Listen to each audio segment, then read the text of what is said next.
आज हम क्लास 7 का विज्ञान पाठ 7 जिसका नाम है हवा आंधी तूफान। तो कल जो है हम हवा आंधी तूफान के बारे में पढ़े थे।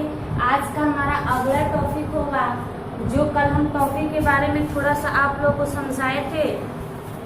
देखिए टॉपिक है पृथ्वी के धरातल से, पृथ्वी के धरातल से, पृथ्वी के धरातल से, पृथ्वी के धरातल का आसमान रूप से, आसमान रूप से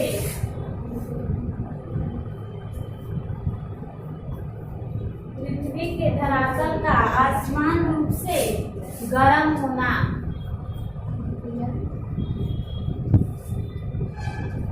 आसमान रूप से गर्म होना।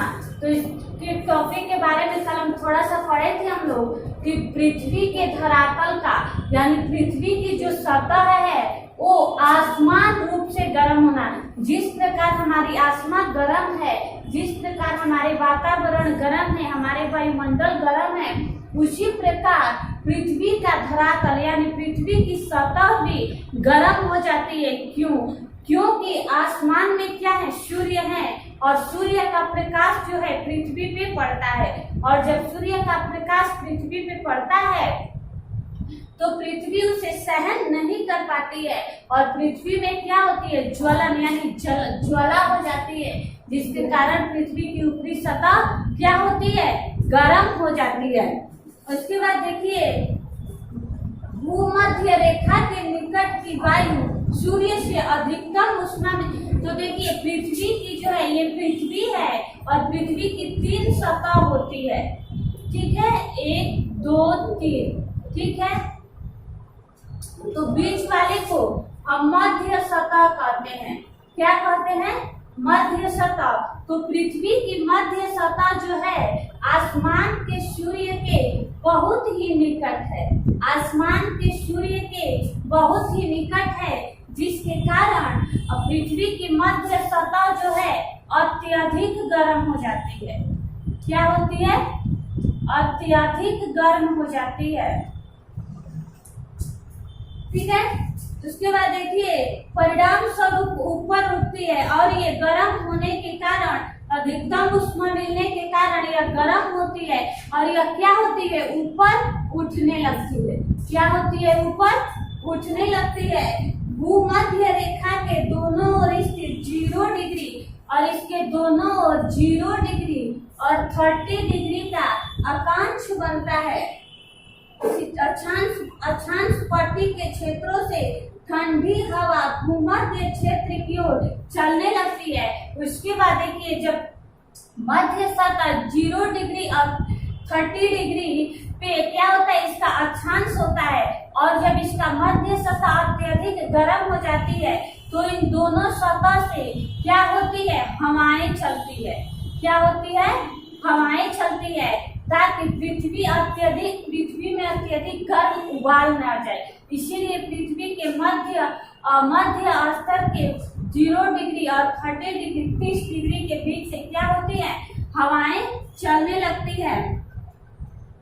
इसी प्रकार की स्थिति ध्रुवों और 60 डिग्री अक्षांश के बीच लागू होता है, जहां ध्रुवों से ठंडी हवा का प्रवाह गर्म क्षेत्र की ओर होता है।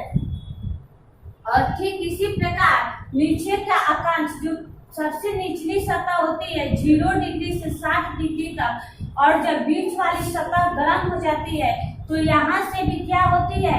हवाएं चलने लगती है। क्या होती है? हवाएं चलने लगती है। देखिए पृथ्वी के धरातल का आसमान रूप से गर्म होना यानी पृथ्वी का धरातल पूरी गर्म क्यों हो जाता है? तो सबसे पहले बोलेंगे पृथ्वी को 3 भागों में बांटा गया है, जिसके मध्य सतह पर सूर्य के प्रकाश की उष्मा अत्यधिक पड़ती है, जिसके मध्य सतह पर सूर्य के प्रकाश की उष्मा अत्यधिक पड़ती है, जिसके कारण पृथ्वी का मध्य सतह गर्म हो जाता है, जिसके कारण पृथ्वी का मध्य सतह गर्म हो जाता है। मध्य सतह 0 डिग्री और 30 डिग्री अक्षांश पे होता है, तो तो वहां से हवाएं चलने लगती है, और जब हवाएं चलती हैं तब पृथ्वी की मध्य सतह क्या होती है, ठंडा होती है, और नहीं तो पृथ्वी की मध्य सतह क्या होती है, गर्म होकर ऊपर उठने लगती है। ठीक है, इसके बाद देखिए ये हवाएं व्यापारिक हवाएं कहलाती हैं, और जो ये हवाएं आती हैं इसे व्यापारिक हवा कहा जाता है। क्या कहा जाता है, व्यापारिक हवाएं। जैसे आपसे कोई पूछे कि व्यापारिक हवा किसे कहते हैं, तो पृथ्वी के मध्य सतह के 0 डिग्री और 30 डिग्री अक्षांश की जो हवाएं चलती है उसे व्यापारिक हवाएं कहते हैं। फिर से सुनिए, पृथ्वी के मध्य सतह में 0 डिग्री और 30 डिग्री के बीच जो हवाएं चलती है उसे व्यापारिक हवाएं कहते हैं। ठीक है, उसके बाद देखिए क्योंकि पुराने समय ये व्यापारियों के जहाज उन हवाओं के सहारे आगे बढ़ते थे। जब जहाज पतवार वाले होते थे तथा हवा के सहारे ही चला करते थे, इन हवाओं के कारण जहाज चलाने के श्रम की बचत होती थी। क्यों ऐसा हो, व्यापारिक हवाएं से क्यों कहा गया है, क्योंकि पुराने समय में जब गाड़ियां नहीं थी तो उस समय नाव से लोग यात्रा करते थे। तो व्यापारी जब नाव से सब्जी या कोई वस्तु लेकर पार उतरते थे तो उस समय वो क्या 0 डिग्री और 30 डिग्री के बीच अक्षांश से उतरते थे, और उस हवा के सहारे ही पानी में नाव से क्या होता था, पार उतरते थे। इसलिए इसे व्यापारिक हवाएं कहा गया है। ठीक है, तो आइए इसको मिटाते हैं, फिर अगला टॉपिक देखते हैं।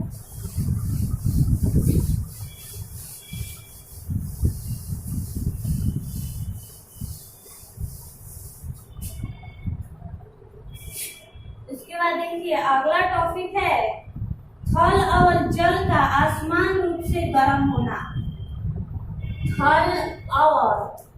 थल मतलब होता है जमीन, थल और जल का असमान रूप से गर्म होना।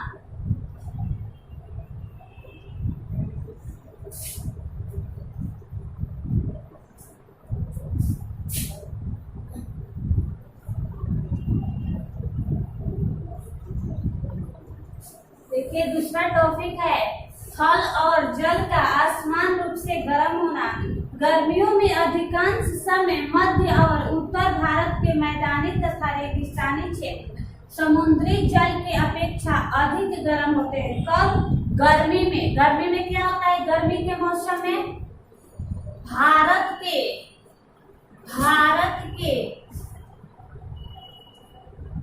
मैदान,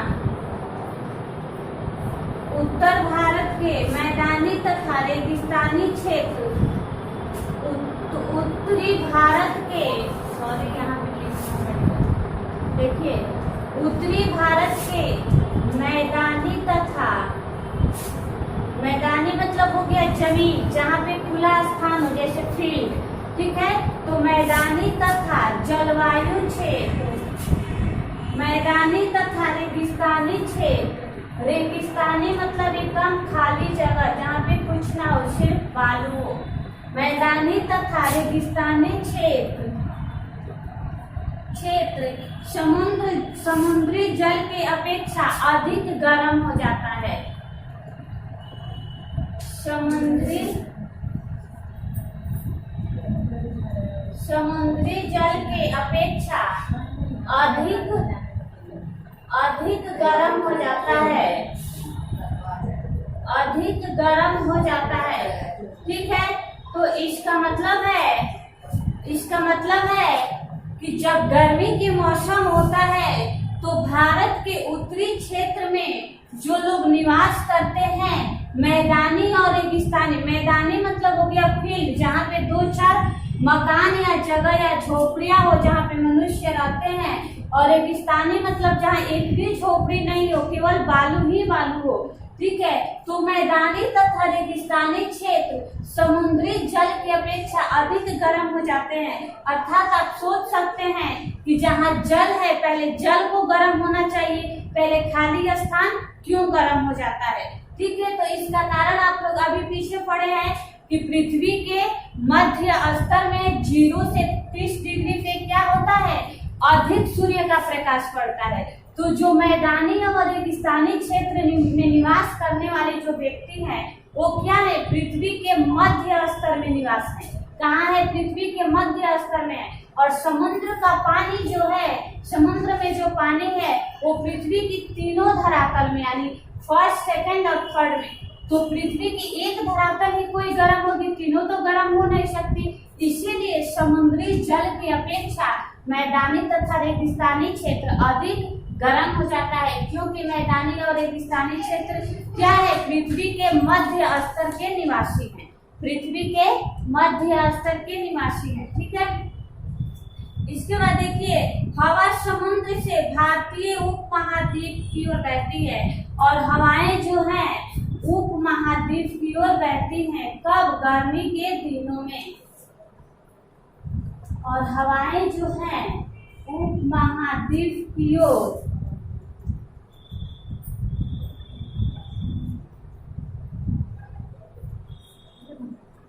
हवाएं जो हैं उपमहाद्वीप की ओर बहती हैं। समुद्र से आने वाली हवाएं अपने साथ जलवाष्प लाती है जिससे वर्षा होती है, इसी को हम मानसूनी हवा कहते हैं। और समुद्र से आने वाली हवाएं, आइए इधर लिखते हैं, समुद्र से आने वाली हवाएं, समुद्र से आने वाली हवाएं अपने साथ जलवाष्प लाती है, अपने साथ जलवाष्प लाती है जिसके कारण वर्षा होता है।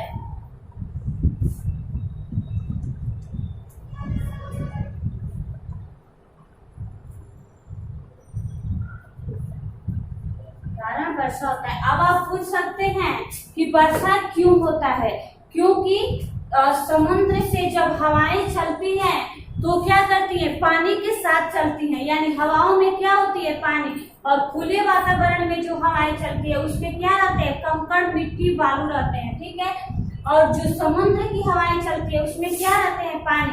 अगर समुद्र की हवाएं आसमान में जाके मिल जाती हैं तो वहां पे क्या होता है, पानी, मतलब पानी छोड़ती है, वही पानी फिर क्या होता है, बारिश के रूप में धरातल पे गिरता है, या कहीं गड्ढा में या रोड पे जो पानी लग जाता है उसे सूर्य जो है क्या करता है, अवशोषित करता है, और उसी पानी अवशोषित किए हुए पानी को फिर वह पृथ्वी पे क्या करता है, बरसाता है, यानी बारिश के रूप में। ठीक है, तो आज का टॉपिक इतना ही। कल हम इसके आगे का टॉपिक पढ़ेंगे जिसका नाम होगा चक्रवात। आप लोग इस टॉपिक को याद कीजिए, नोट कीजिए। आज का क्लास इतना ही। ओके।